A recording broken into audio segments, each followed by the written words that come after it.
आज हम लोग पढ़ेंगे केमिकल प्रॉपर्टीज ऑफ मेटल्स। ठीक है, तो केमिकल प्रॉपर्टीज ऑफ मेटल्स में सबसे पहले हम लोग डिस्कस करेंगे जब मेटल की रिएक्शन ऑक्सीजन से होती है, वाटर से होती है ना, एसिड से जब हम करवाएंगे और कोई सॉल्ट सॉल्यूशन रहेगा तब क्या वहां पर रिएक्शंस होती है। तो सबसे पहले हम देखेंगे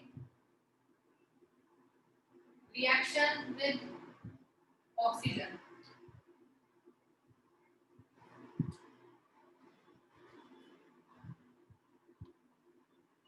लाइट तो मैंने YouTube में जितने भी लेक्चर बनाए ऐसे ही बनाए हैं, मतलब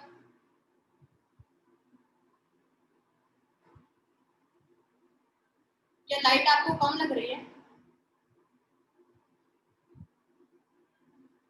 बोर्ड सबको विजिबल है, आवाज आ रही है सबको?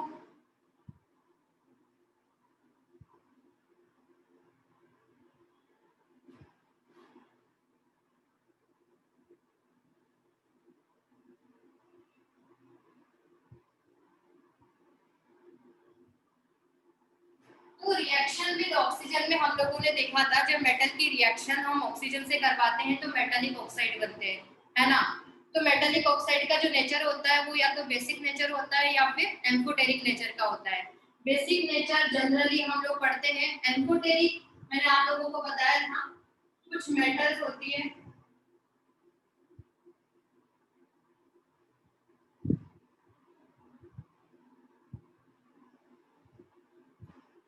ये मैंने आप लोगों को बताया था, जनाबे अली ने बेकार गाया, आज मन से सभी गाएं पंजाबी सॉन्ग। तो ये जो मेटल्स है इनके ऑक्साइड कैसे होते हैं? एम्फोटेरिक नेचर के होते हैं। आज हम लोग पढ़ेंगे जो ऑक्सीजन के साथ में जो रिएक्शन होती है मेटल्स की, है ना, तो उनकी रिएक्टिविटी क्या है ना, हर मेटल की अलग अलग रहती है, वो मेटल पे डिपेंड करता है। कुछ मेटल्स है ना ऑक्सीजन से रूम टेम्परेचर पर रिएक्शन करती है, किसी को हीट करना पड़ता है और किसी को स्ट्रांगली हीट करना पड़ता है। तो वो सारी चीजें हम लोग देखेंगे, है ना।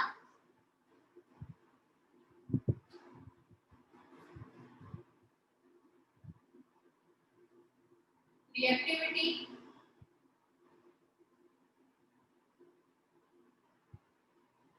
Reactivity of metals towards oxygen.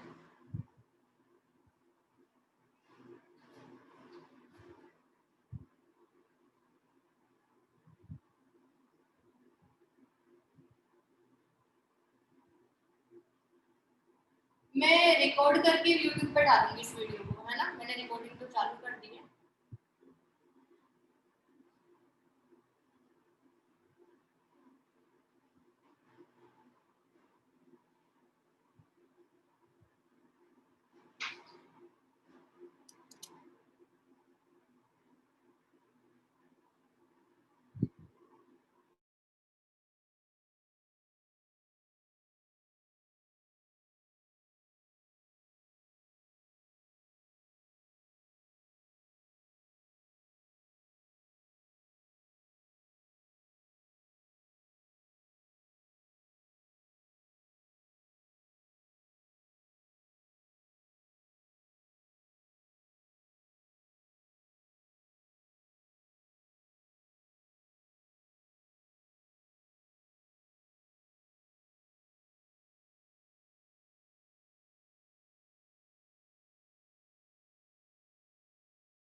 तो जो रिएक्टिविटी होती है मेटल्स की ऑक्सीजन के लिए वो डिफरेंट डिफरेंट होती है हर मेटल्स के लिए, है ना।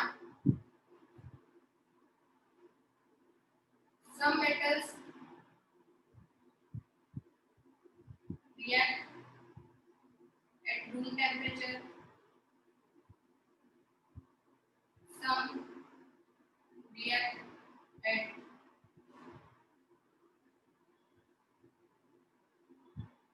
on heating,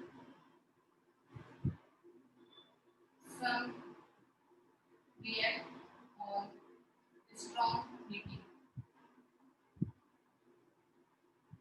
जैसे कि आप लोगों ने देखा होगा कि जो सोडियम मेटल होती है ना, सोडियम मेटल को जब आप पानी में डालोगे, सॉरी पानी नहीं, वाटर नहीं, ऑक्सीजन से जब हम रिएक्शन करवाएंगे, है ना, तो फटाफट से उसकी रिएक्शन होती है, ठीक है।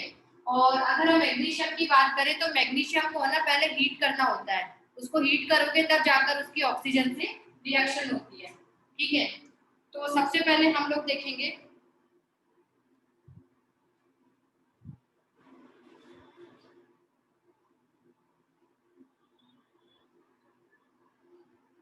मेटल्स लाइक, एक तो जैसे कि सोडियम होता है ना, सोडियम है, पोटेशियम है, कैल्शियम है।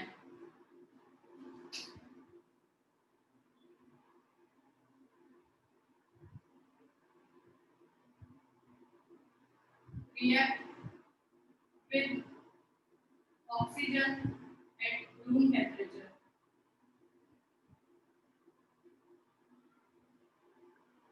मतलब जो सोडियम है, पोटेशियम है, कैल्शियम है, इनकी ऑक्सीजन से रिएक्शन रूम टेम्परेचर पर होती है, ठीक है। जैसे कि और रिएक्शन हम कैसे लिखेंगे, क्या बनेगा, सोडियम का ऑक्साइड बनेगा Na2O, है ना। इसको बैलेंस करेंगे तो यहाँ पर क्या आएगा, यहाँ पर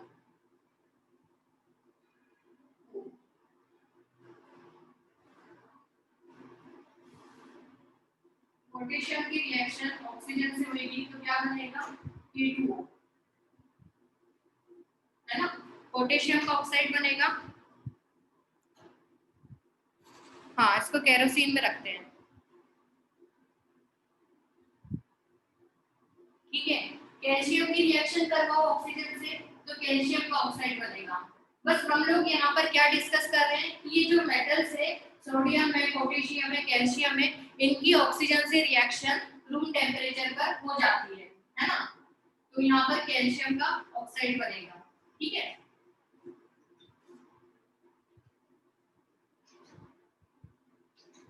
इसके बाद अगला देखो,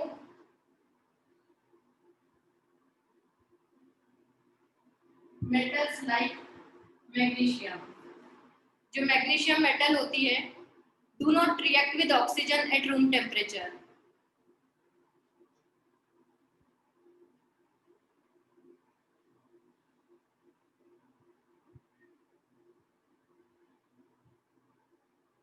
रूम टेम्परेचर पर इसकी ऑक्सीजन से रिएक्शन नहीं होगी तो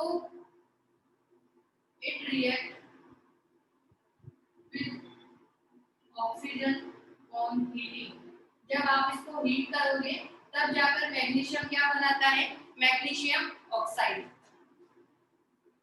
MgS प्लस ऑक्सीजन गैस। आप लोगों ने देखा भी होगा कि जब मैग्नीशियम रिबन को बर्न किया जाता है तो उसको पहले हीट करना पड़ता है, डायरेक्टली उसकी रिएक्शन ऑक्सीजन से नहीं होती, है ना। मतलब पहले उसको कुछ टेम्परेचर रिक्वायरमेंट रहेगा, उसके बाद मैग्नीशियम का ऑक्साइड बनता है, तो MgO। बैलेंस करके लिख सकते हो आप लोगों ने बैलेंसिंग सीख ली है ना, तो उसको बैलेंस कर लो, यहाँ पर 2 आएगा तो यहाँ पर 4 हो जाएगा। ये जो ऑक्साइड का फॉर्मूला है ना वो आप लोग वैलेंसी से ही लिख पाओगे। कुछ बच्चे क्या है ना, मतलब ये फॉर्मूला लिखने में दिक्कत होती है। सोडियम की वैलेंसी कितनी, +1, ऑक्साइड होता है 2-, जिसे कैल्शियम +2 होता है और O2- होता है, तो फॉर्मूला हमने क्या लिखा, कैल्शियम ऑक्साइड का CaO, ठीक है। मैग्नीशियम का ऑक्साइड Mg+2 होता है और ये O-2, तो फॉर्मूला बनाओगे तो क्या बनेगा, MgO। हम बस ये बोल सकते हैं कि ऑक्साइड बनता है, लेकिन ऑक्साइड आप लोगों को लिखना आना चाहिए और वो वैलेंसी से ही पता लगेगा।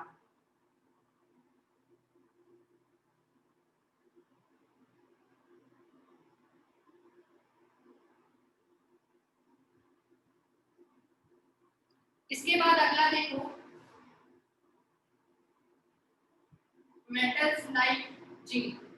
जिंक मेटल होती है ना, इसको आप जब सिंपली हीट करोगे, मतलब एक तो होता है रूम टेम्परेचर और एक होता है जैसे कि मैग्नीशियम के लिए हमने कुछ उसको हीट किया है ना, लेकिन जो जिंक है, जिंक के लिए आपको पहले उसको स्ट्रॉन्ग हीटिंग करनी पड़ेगी, उसके बाद ऑक्साइड बनता है।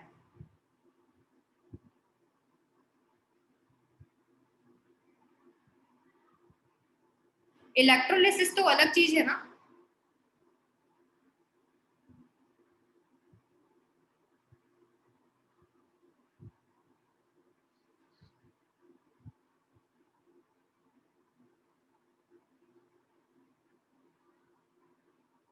और सोडियम का इलेक्ट्रोलाइसिस थोड़े ना करवाते हैं हम, NaCl का करवाते हैं, ड्राई सॉल्यूशन रहता है NaCl। Na को हमने डायरेक्ट वाटर में नहीं डाला है।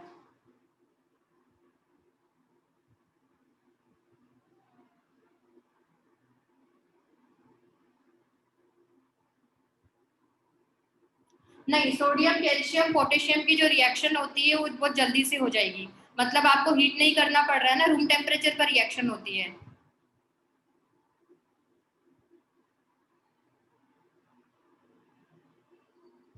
इलेक्ट्रोलिसिस में वैसा नहीं होता है, इलेक्ट्रोलिसिस थोड़ा अलग कंसेप्ट है ना।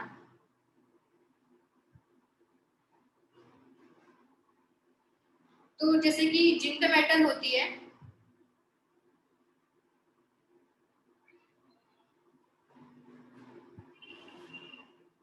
रिएक्ट विद ऑक्सीजन और स्ट्रॉन्ग हीटिंग।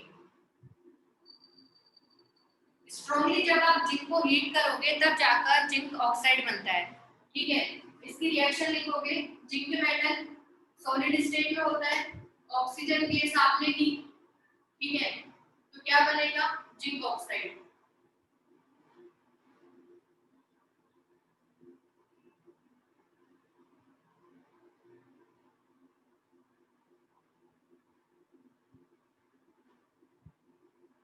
यहाँ पर हम लोगों को हीट लिखना पड़ेगा, ठीक है। जैसे कि यहाँ पर हीट लिखने की जरूरत नहीं है, कि टेम्परेचर से ही रिएक्शन, रूम टेम्परेचर पर ही रिएक्शन होती है।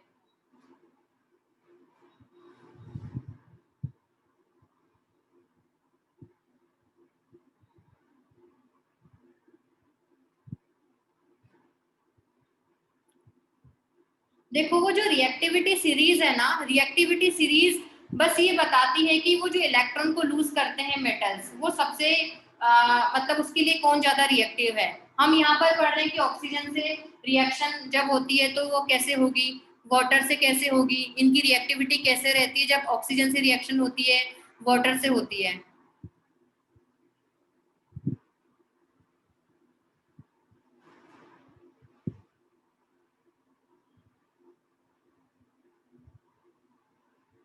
इसके बाद देखो, आयरन और कॉपर होता है ना, इनको हम स्ट्रांगली हीट करेंगे तब जाकर भी इनका ऑक्साइड नहीं बनता है ना। मतलब जो आयरन है, कॉपर है, इसके लिए हमें क्या करना पड़ेगा, बहुत ज्यादा देर तक स्ट्रांगली हीट करना पड़ता है, तब जाकर क्या बनते हैं, इनके ऑक्साइड फॉर्म होते हैं, ठीक है। तो अगला लिखेंगे, ऑक्साइड सबके बन रहे हैं, ऑक्सीजन से रिएक्शन करवाओगे तो सबके ऑक्साइड बन रहे हैं, लेकिन अलग अलग तरीके से बन रहे हैं। कोई रूम टेम्परेचर पर ही ऑक्साइड बना रहा है, किसी को हमें हीट करना पड़ता है, किसी को स्ट्रांगली हीट करना है, किसी को बहुत देर तक हीट करना पड़ेगा, तब जाकर उनके ऑक्साइड फॉर्म होते हैं।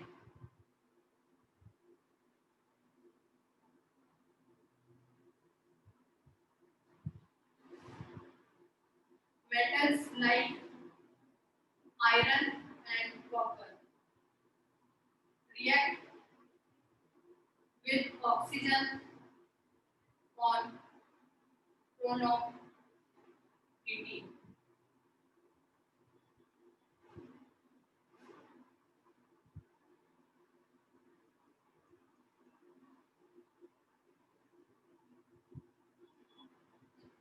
आयरन की रिएक्शन ऑक्सीजन से होगी, आप इसको यहाँ पर ऐसे लिखोगे हीट, तो कौन सा ऑक्साइड बनता है Fe3O4, है ना। Fe3O4 वाला ऑक्साइड बनता है और इसमें FeO प्लस Fe2O3 का ये मिक्सचर होता है, मतलब फेरस और फेरिक दोनों ऑक्साइड होते हैं इसमें Fe3O4।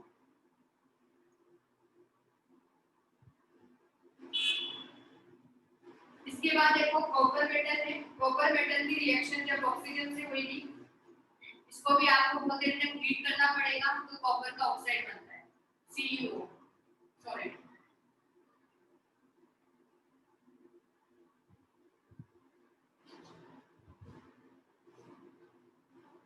ये लिख लो आप।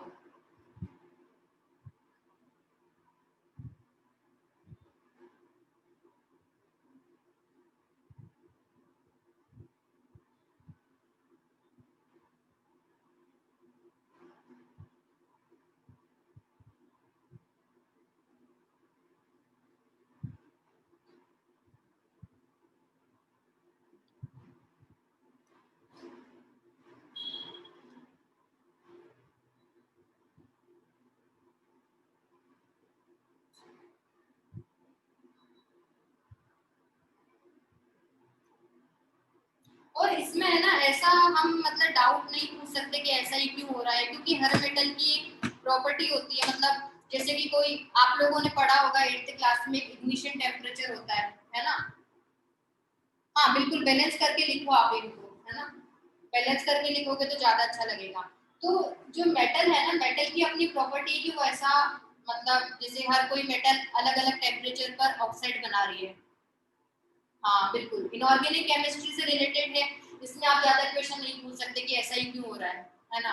आपको याद रखना पड़ेगा कि जैसे कि सोडियम है, पोटेशियम है, कैल्शियम है, इनकी रिएक्शन रूम टेम्परेचर पर हो जाती है, लेकिन जो मैग्नीशियम है इसको आपको पहले हीट करना पड़ेगा, तब जाकर मैग्नीशियम ऑक्साइड जो कि व्हाइट कलर का पाउडर होता है, आप लोगों ने देखा होगा कभी ये रिएक्शन, जब मैग्नीशियम लेवल को बर्न करते हैं और इसको जब वाटर में डालते हैं तो मैग्नीशियम हाइड्रोक्साइड बनता है,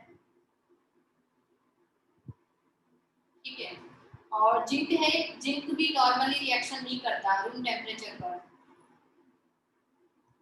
तभी तो आप लोग देखो ना हमारे सराउंडिंग में हम लोगों को जैसे कि आयरन मेटल है, कॉपर है, हम इनको इजीली यूज करते हैं, लेकिन जो सोडियम मेटल है ना, मैग्नीशियम है, इनके आपको मटेरियल हमारे सराउंडिंग में नहीं मिलेंगे क्योंकि ज्यादा रिएक्टिव होती है, ठीक है। अब जिंक है, जिंक तो रूम टेम्परेचर पर कोई रिएक्शन कर ही नहीं रहा है, इसको तो आप जब हीट करोगे तब जाकर जिंक का ऑक्साइड बनता है।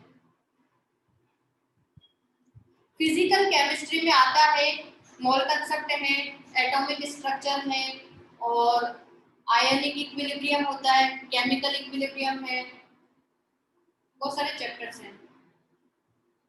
इनऑर्गेनिक में एसपीडीएफ आते हैं, पीरियोडिक टेबल आती है, सॉल्ट एनालिसिस है, कोऑर्डिनेशन कंपाउंड है। हाँ मैग्नीशियम जो होता है वाइट डेजलिंग लाइट के साथ बर्न होता है, जैसे कि वेल्डिंग अगर आप लोगों ने देखी हो, वेल्डिंग होती है तो वो जो लाइट होती है देखी नहीं जा सकती ना, वैसे ही मैग्नीशियम रिबन को जब बर्न करते हैं तो बिल्कुल चमक वाली लाइट होती है, उसको अगर आपने थोड़ी देर देख लिया ना तो आपको कुछ दिखाई नहीं देगा।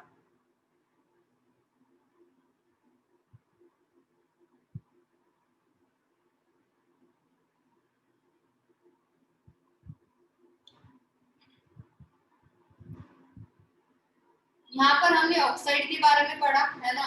अब जो जिंक ऑक्साइड होता है वो एम्फोटेरिक नेचर का होता है। नेचर आप लोग ध्यान रखना, मेटालिक ऑक्साइड का नेचर बेसिक नेचर होता है, और कुछ मेटल्स ऐसी है जिनका नेचर कैसा होता है एम्फोटेरिक, और उसकी मैंने ट्रिक आप लोगों को बताई थी। जनाबे अली ने बेकार गाया आज मन से सभी गाएं पंजाबी सॉन्ग, इनके ऑक्साइड जो होते हैं वो एम्फोटेरिक नेचर के होते हैं, मतलब वो acidic as well as basic nature show करते हैं। हाँ मैग्नीशियम होता है, स्ट्रोंशियम का भी यूज होता है, वो जो आतिशबाजी हम करते हैं ना दिवाली पर इन पर, उसमें इनका यूज होता है क्योंकि इनके कलर्स होते हैं स्पेसिफिक, वो आप इस ब्लॉक में पढ़ोगे। डिफरेंट डिफरेंट कलर हम लोगों को दिखाई देते हैं ना जब आतिशबाजी होती है, तो इन मेटल्स के वो कलर होते हैं। हाँ बिल्कुल, सब जगह केमिस्ट्री है, मतलब कोई कलर आपको दिख रहा है तो कुछ स्पेसिफिक मटेरियल का वहां पर यूज हुआ होगा। हाँ, पॉल्यूशन तो होगा। कंबशन जहां पर भी होता है तो CO2 गैस वगैरह ये तो सब चीजें रहती है, पॉल्यूशन तो क्रिएट होता ही है।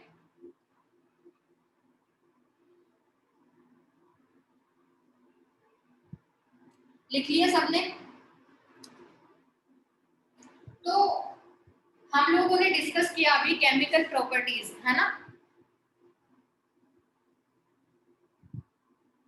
नहीं नहीं नहीं, मैग्नीशियम ऑक्साइड नहीं करता, लेकिन जैसे कि आप कोई कंबशन करवाओगे, है ना, तो जैसे एज अ रेजिड्यू होता है, कुछ ना कुछ गैसेस तो बाहर निकलती है।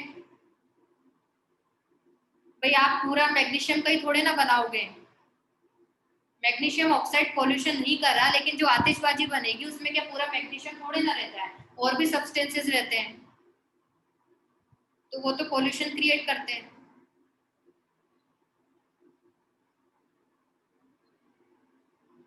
तो केमिकल प्रॉपर्टीज ऑफ मेटल्स में सबसे पहले हमने देखा रिएक्शन विद ऑक्सीजन, इसके बाद आता है सेकंड रिएक्शन विद वाटर।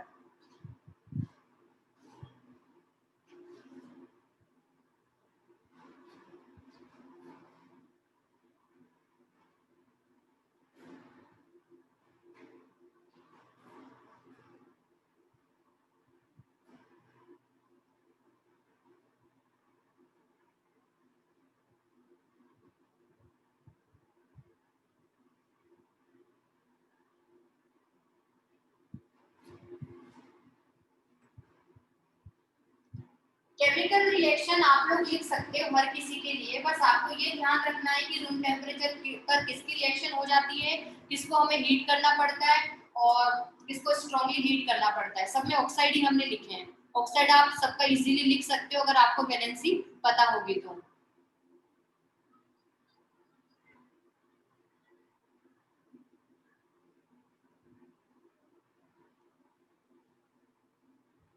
वो तो एसिड बेस रिएक्शन से भी फॉर्म हो सकता है। आप लो H2SO4 और कॉपर हाइड्रोक्साइड, तब कॉपर सल्फेट बन जाएगा।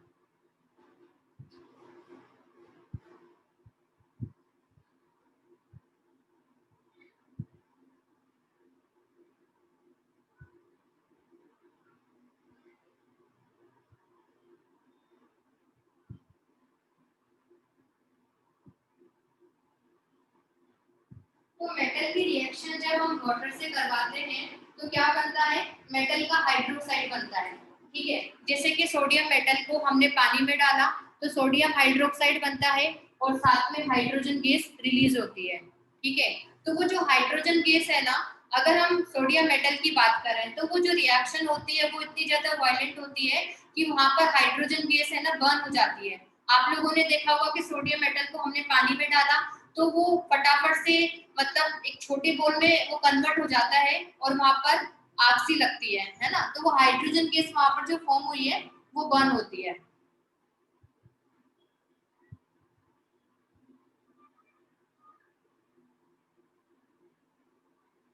हीटिंग से आप कैसे इसको बनाओगे कॉपर सल्फेट को? देखो,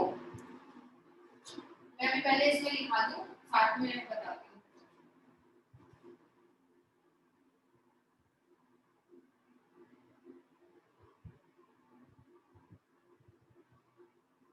Metals react with water to form oxide and hydroxide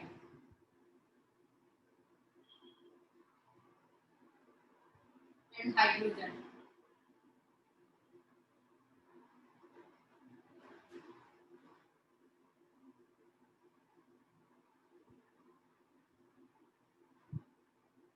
तो यहाँ पर भी क्या है ना, मतलब आपको प्रोडक्ट तो क्या मिलेंगे, या तो मेटल का ऑक्साइड होगा या फिर मेटल का हाइड्रोक्साइड होगा और हाइड्रोजन गैस वहां पर फॉर्म होती है। ठीक है ना?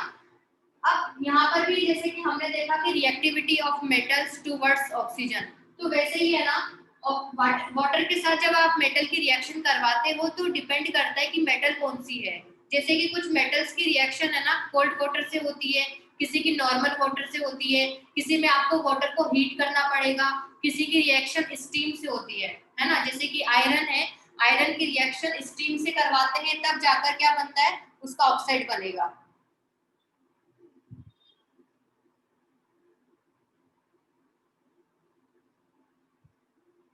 नहीं नहीं, वाटर तो नीचे कंटेनर में रहता है ना, वो तो इलेक्ट्रोड पे जा चुका है। और NaCl में Na हम लोगों को कहाँ मिलता है, एक तो हाइड्रोजन गैस मिलती है, एक क्लोरीन गैस मिलती है और एक सोडियम हाइड्रोक्साइड मिलता है। और वहां पर है ना Na प्लस आयन होता है, तो Na plus ion OH minus के साथ में NaOH बना लेता है।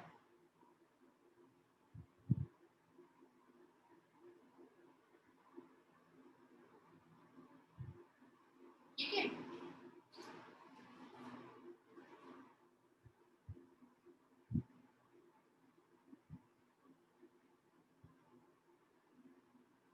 तो सबसे पहले हम देखेंगे, यहाँ पर भी अलग अलग केस है ना, जैसे कि हमने ऑक्साइड वाले में पढ़ा,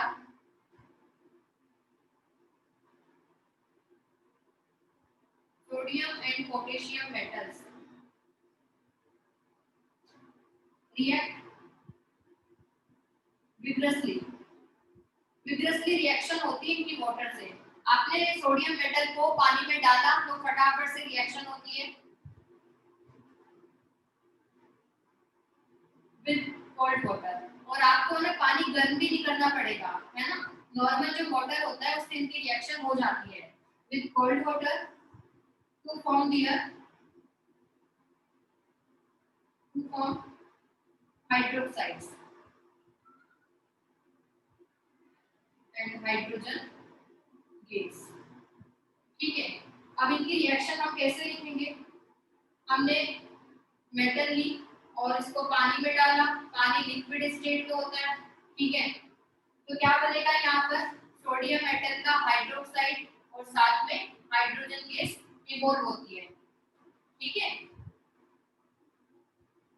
पोटेशियम के लिए लिखेंगे, पोटेशियम की रिएक्शन वाटर से लिक्विड, यहाँ पर क्या बनेगा KOH प्लस हाइड्रोजन गैस। और ये दोनों किस में रहते हैं, एक्वस में, पानी के अंदर रहेंगे। जो पानी में नहीं रहता एक ऐसा सॉलिड प्रोडक्ट, उसको हम क्या लिखते हैं, प्रेसिपिटेट।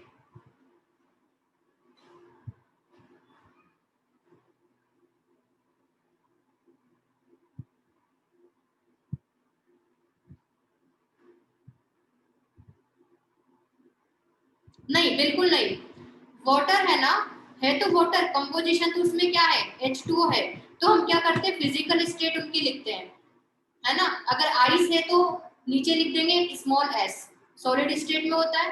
अगर लिक्विड स्टेट में है तो स्मॉल l लिखा जाता है। अगर आपने उसकी स्टीम बना ली है तो आप उसको G करके लिखते हो जब भी केमिकल इक्वेशन लिखोगे। ये हम लोगों ने फर्स्ट वाले चैप्टर में पढ़ा है सब, है ना। रिएक्शन वैसे ही लिखी जाएगी, फिजिकल स्टेट हम लोग वहां पर बताते हैं।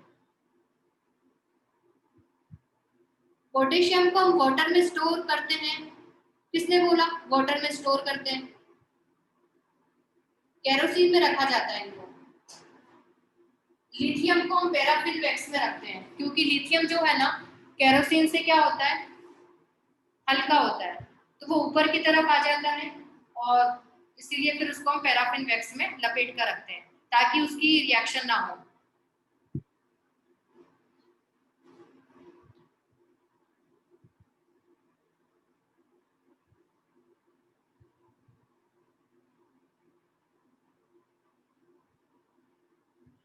ये सब इनऑर्गेनिक का पार्ट है ना।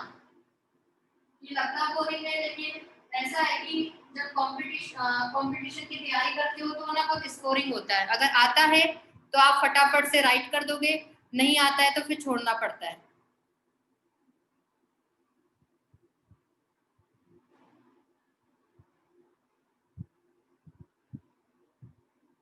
तो मैंने अभी क्या है ना कॉक साउंड वाला कुछ बोला था, तो वो ये है reaction of sodium with water is so violent that hydrogen gas, तो जो हाइड्रोजन गैस होती है वो बर्न हो जाती है।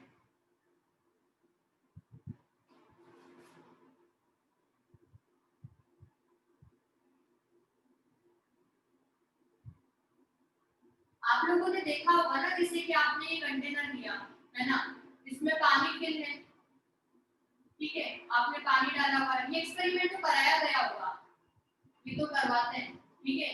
आपने इसमें सोडियम मेटल का एक टुकड़ा इसमें डाला, ठीक है, तो क्या होगा, रिएक्शन होगी, तो रिएक्शन में क्या बनेगा, NaOH और हाइड्रोजन गैस बनती है। लेकिन ये जो रिएक्शन होती है ना, इतनी ज्यादा वायलेंट होती है कि हाइड्रोजन गैस है ना वो आग पकड़ लेता है, केजेस फायर।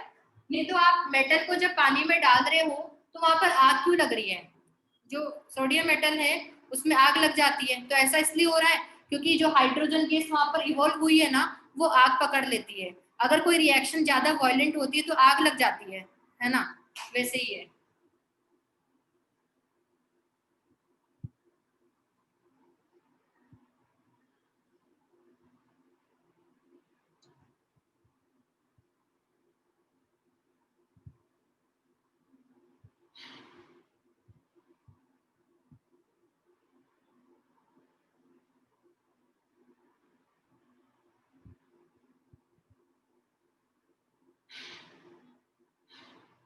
इसके बाद देखो calcium, calcium metal react with cold water. Calcium metal भी है ना कोल्ड वाटर से रिएक्शन करती है, लेकिन इसकी जो रिएक्शन होती है ना वो इनके तरह वायलेंट नहीं होती, सोडियम और पोटेशियम की तरह वायलेंट नहीं होती, नॉर्मल रिएक्शन होती है।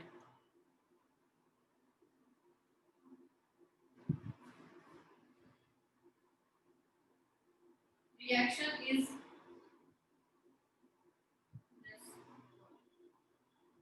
और इसकी रिएक्शन भी आप देख सकते हो, कैल्शियम को आपने पानी में डाला तो क्या बनता है, कैल्शियम हाइड्रोक्साइड बनेगा और साथ में हाइड्रोजन गैस इवॉल्व होगी।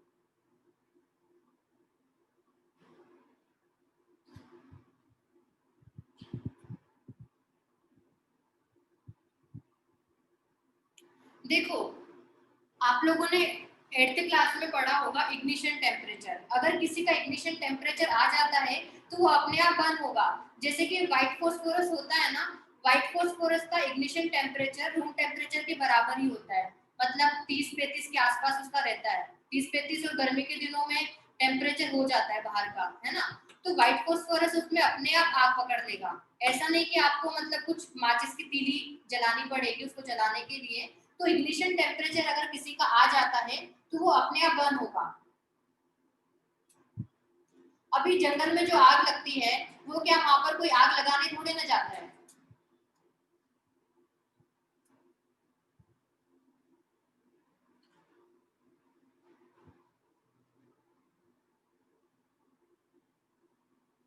अरे भाई हाइड्रोजन गैस क्या वहां पर बन रही है तो अपने आप ऊपर थोड़े ना जा रही है, रिएक्शन फटाफट से हो रही है, हाइड्रोजन गैस है।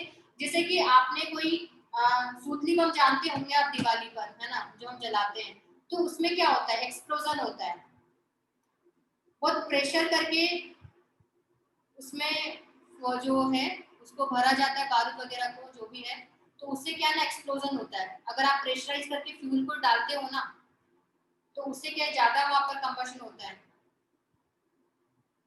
हाँ हीट भी रिलीज होगी, हीट रिलीज होती है।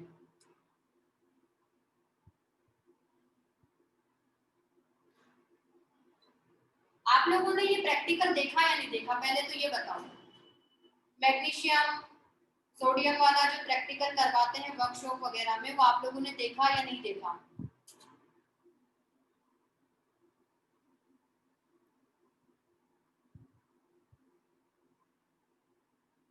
हाँ तो बस वही तो है, जो नए बच्चे होंगे उन्होंने नहीं देखा होगा, बाकी ये तो करवाया जाता है वर्कशॉप में। कभी नहीं देखा। मैग्नीशियम रिबन को बर्न किया जाता है तो व्हाइट पाउडर निकलता है। उस व्हाइट पाउडर को आप जब पानी में डालोगे तो मैग्नीशियम हाइड्रोक्साइड बन जाता है, मिल्क ऑफ मैग्नीशिया। उसमें फिर है ना इंडिकेटर वाला टेस्ट करवाते हैं।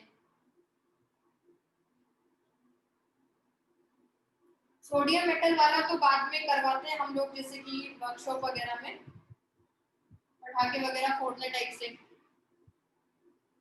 एक आप कंटेनर लो, उसमें पानी भर के लाओ और सोडियम मेटल को डालोगे तो पटाखे की तरह फूटता है। वो हाइड्रोजन गैस जो निकलती है ना, वो आग पकड़ लेती है।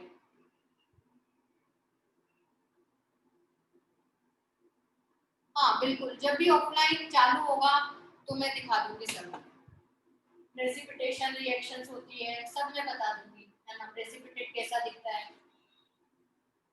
केमिस्ट्री में क्या है ना, कुछ चीजें देख ले तो थोड़ा सही लगता है कि हाँ ऐसा होता है।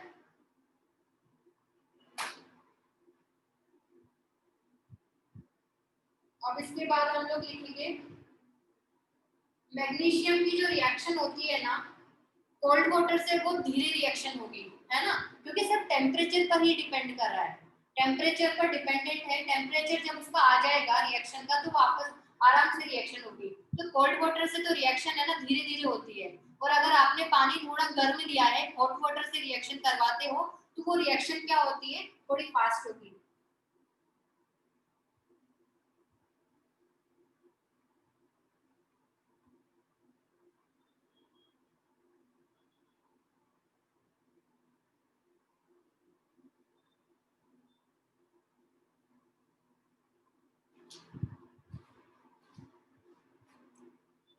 हाँ प्रैक्टिकल्स करवाते हैं ना, बीच बीच में प्रैक्टिकल्स होते हैं, वर्कशॉप होती है आपकी, समर वर्कशॉप होती है, विंटर होती है।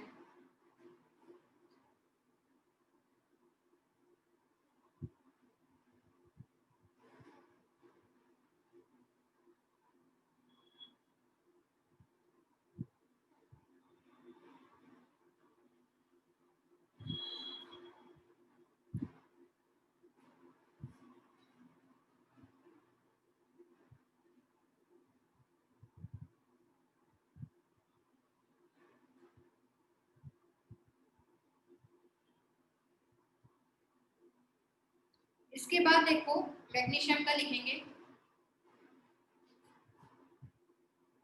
Magnesium metal react slowly with cold water,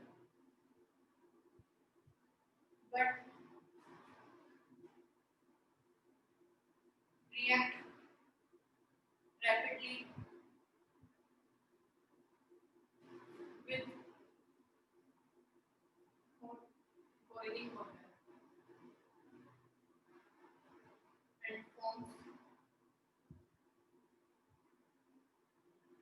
MgO and hydrogen.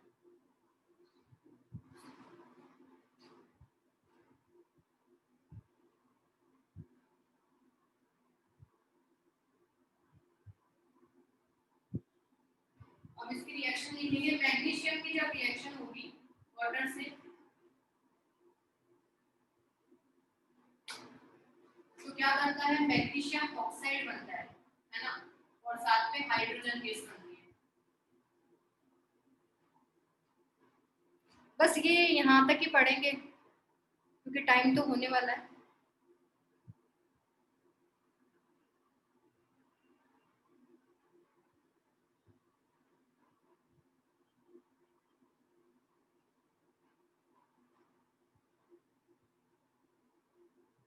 हो ही चुका है, आप लोग यहाँ तक नोट कर दो।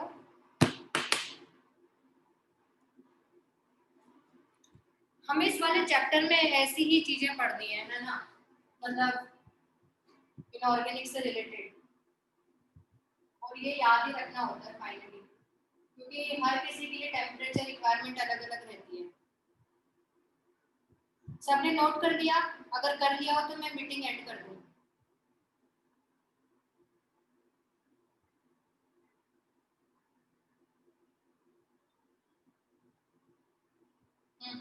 बिल्कुल।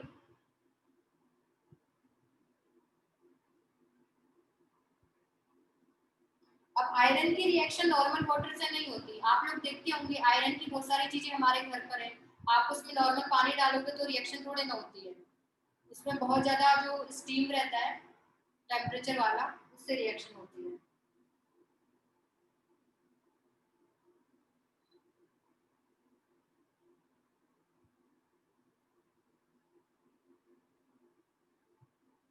कॉपर सल्फेट तो एसिड बेस न्यूट्रलाइजेशन रिएक्शन से बन जाएगा, आप कॉपर हाइड्रोक्साइड लो और H2SO4 लो तब बन जाएगा।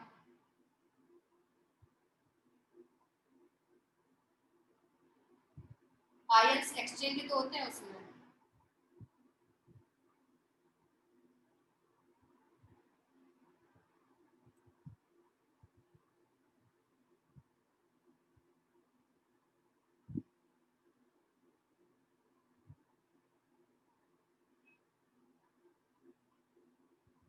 हाँ बिल्कुल, लीव कर सकते हो, जिसने भी नोट कर लिया है, नेक्स्ट क्लास में हम हो सकता है कि थोड़ा और ज्यादा पढ़ें।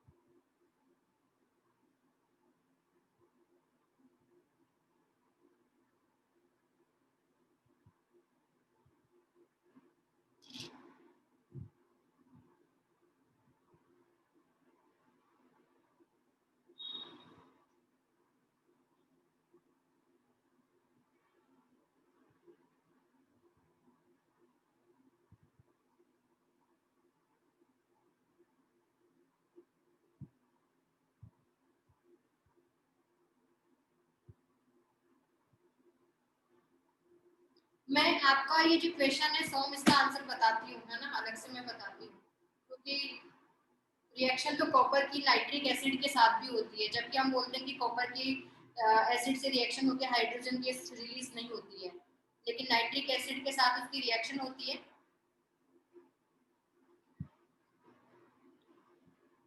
ठीक है, तो फिर मैं मीटिंग एंड कर रही हूँ, बाय। मेटल ऑक्साइड,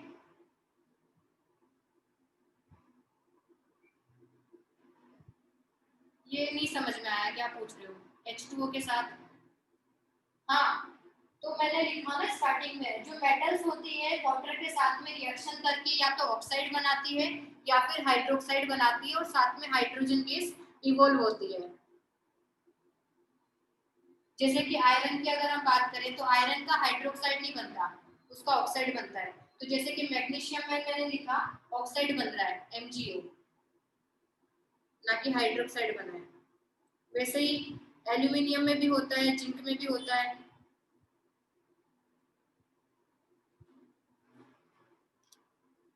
ठीक है, चलो बाय।